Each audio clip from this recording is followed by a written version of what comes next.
الله الرحمن الرحيم نحمده ونصلي على رسوله الكريم اما بعد دنیا نے تجربات و حوادث کی شکل میں جو کچھ مجھے دیا ہے لوٹا رہا ہوں میں، اور آپ ہی اپنی خطاؤں پہ ذرا غور کریں، ہم اگر عرض کریں گے تو شکایت ہوں گی۔ معزز سامعین، میرے تقریر کا موضوع حالت حاضرہ کے مسلمان ہے، اور اس کا پورا نچوڑ اس شعر میں ہے کہ تدبیر کے دستے ذرے سے تقدیر درخشاں ہوتی ہے، قدرت بھی مدد فرماتی ہے جب کوشش انسان ہوتی ہے۔ محترم سامعین، آج ہم جس دور سے گزر رہے ہیں اور ہمارا ملک جن گرم ہواؤں کا سامنا کر رہا ہے، اور ان گرم ہواؤں کی وجہ سے امت کا ہر فرد، ہر انسان پریشان حال ہے، اس پسینے میں شرابور ہے۔ میرے بھائیوں، حالات کے ڈر سے مسلمان ٹوٹا نہیں کرتے، بلکہ حالات کے ڈر سے مسلمان جڑ کر ایک مضبوط طاقت بن جایا کرتے ہیں۔ منافق اور کفار حالت سے گھبرا جایا کرتے ہیں، لیکن مسلمان حالات کے سامنے ڈٹ کر کھڑے ہو کر اللہ کے سامنے مدد کی فریاد کرتے ہیں۔ میرے بھائیوں، ہمیں حسد کی راہوں پر چل کر نہیں، بلکہ مقابلے اور کمپٹیشن کی راہوں پر چلنا سیکھنا ہوگا۔ جس کے ماں باپ جس بچے کو بڑا ہونے کے بعد گود سے نہ اتارے، وہ بچہ 10 سال کی عمر میں بھی چلنا نہیں سیکھتا۔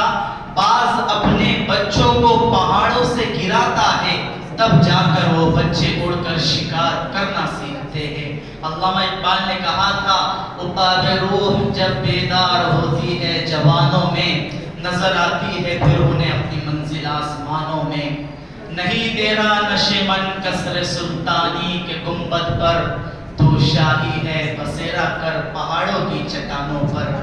انسان کی فطرت ایسی ہے کہ جب یہ برا ہوتا ہے تو اس کے برے ہونے کی کوئی حد نہیں ہوتی۔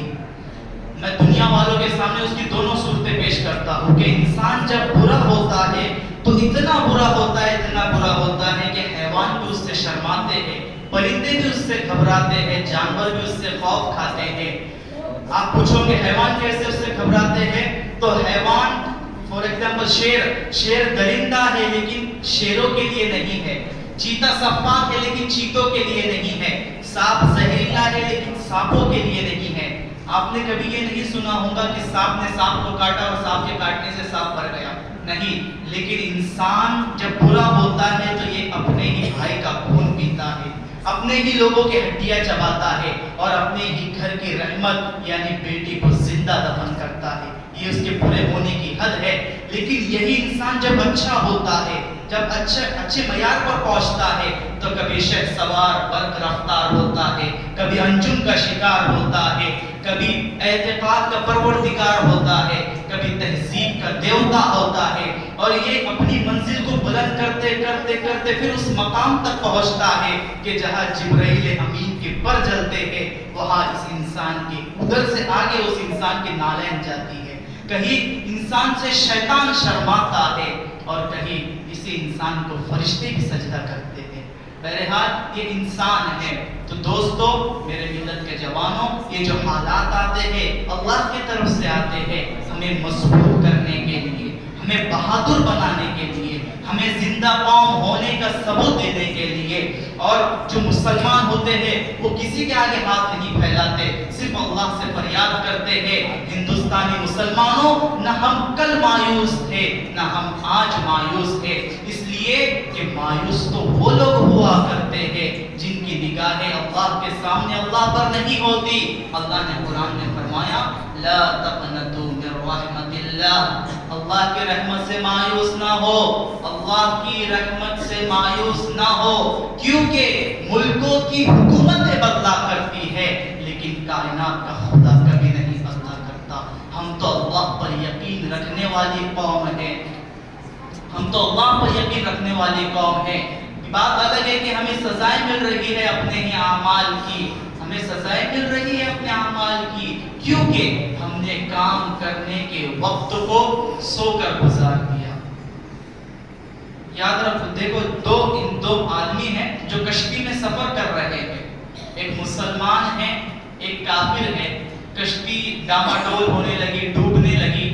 تو مسلمان نے بھی اپنے خدا سے فریاد کی مجھے بچا لے، کافر نے بھی اپنے خدا سے فریاد کی مجھے بچا لے۔ کچھ دیر بعد ہوتا یہ ہے کہ دونوں ڈوب جاتے ہیں۔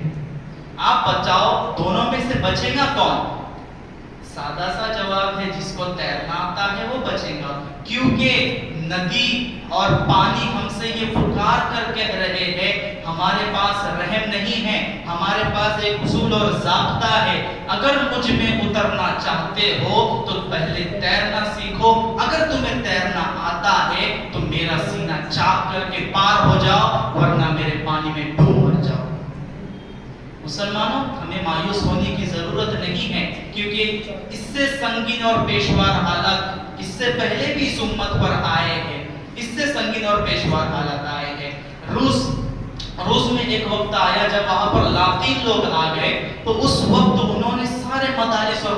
مکاتب کو مسمار کر دیا، تاخت و تاراج کر دیا۔ کوئی نماز پڑھنے والا نظر نہیں آتا تھا، کوئی عبادت کرنے والا نظر نہیں آتا تھا، کوئی عربی بولنے والا نظر نہیں آتا تھا۔ باہر کی جو دنیا تھی، رشیا کے علاوہ جو لوگ تھے، وہ سمجھے کہ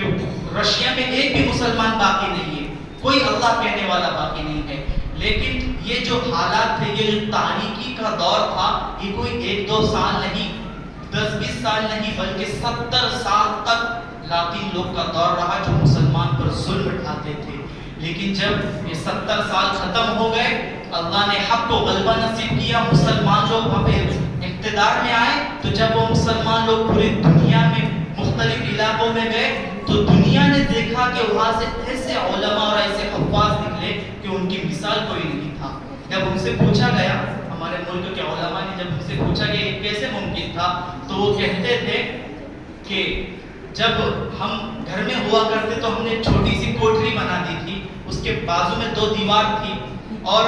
جو باہر کی دیوار تھی ہم نے وہاں پر شرابیں رکھی ہوئی تھی، ننگی لڑکیوں کی تصویریں لگائی ہوئی تھی۔ جب کوئی فوجی آتا تھا وہ دیکھتا تھا یہاں تو شراب نوشی ہو رہی ہے، گندا کام ہو رہا ہے، لیکن اسی دیوار کے پیچھے خالی جگہ، اس ایک اور دیوار کے پیچھے وہاں پر چھوٹے چھوٹے معصوم بچے تھے اور ایک حافظ قرآن تھے جو ان بچوں کو پڑھایا کرتے تھے، قرآن سے نہیں، صفحوں سے نہیں، نسخوں سے نہیں، بلکہ اپنے سینے میں محفوظ قرآن سے ان کو حافظ قرآن بنایا کرتے تھے۔ ہمارے ملک کے علماء نے جب ان سے پوچھا تو انہوں نے کہا کہ تہجد کے وقت ہم ایک فرضی جنازہ لے کر نکلا کرتے تھے قبرستان کی طرف، اور قبرستان میں ایک چھوٹا سا گڈھا بنا ہوا تھا، اس کے اندر ہم کچھ بچوں کو اتارتے تھے، حافظ کو، عالم کو اتارتے تھے، وہ ان بچوں کو پڑھایا کرتے تھے، ہم اس پہ لکڑی ڈال دیا کرتے تھے، جب کچھ فوجی آتے تو ہم اس پہ مٹی ڈال دیا کرتے تھے۔ تو جو اہل ایمان ہے وہ ہمیشہ اپنے دین پر مستحکم رہتے ہیں، لیکن یہی میرے شعر کا تدبیر کے دستے ذرے سے تقدیر درخشاں ہوتی ہے، قدرت بھی مدد فرماتی ہے جب کوشش انسان ہوتی ہے، تو حالات تو آتے رہتے ہیں۔ اس سے سنگین حالات آئے، فرعون کا دور تھا، اس وقت میں مسلمان کو خدا اللہ کو نہیں مان سکتے تھے اس وقت، تو آج بھی دنیا دیکھ رہی ہے کہ فرعون، حامان، شداد، جتنے بھی ظالم تھے، قوم عاد، قوم سمود، ان کا کوئی نام و نشان نہیں ہے۔ آج صرف ان کی لاش ہے، فرعون کی لاش، وہ بھی عبرت کا نشان بنی ہوئی ہے، نہ آج ان کا کوئی تخت و تاج ہے۔ تو میں اس ایک شعر سے اپنی تقریر ختم کرنا چاہتا ہوں۔ رہتا ہو جہاں میں ہے عبرت کے ہر سو نمونے، مگر تجھ کو اندھا کیا رنگ بو نے، کبھی غور سے یہ بھی دیکھا ہے تو نے، جو معمور تھے وہ شہر اب ہے سونے، جگہ جی لگانے کی دنیا نہیں ہے، یہ عبرت کی جا ہے تماشا نہیں ہے، یہی دھن ہے تجھ کو رہو سب سے اعلیٰ، تیری زینت نرالی، تیرا فیشن نرالا، تجھے حسن ظاہر نے دھوکے میں ڈالا، کیا جیا کرتا ہے یوں ہی مرنے والا، جگہ جی لگانے کی دنیا نہیں ہے، یہ عبرت کی جا ہے تماشا نہیں ہے، پہلے بچپن نے تجھ کو برسوں کھلایا، جوانی نے پھر تجھ کو مجنوں بنایا،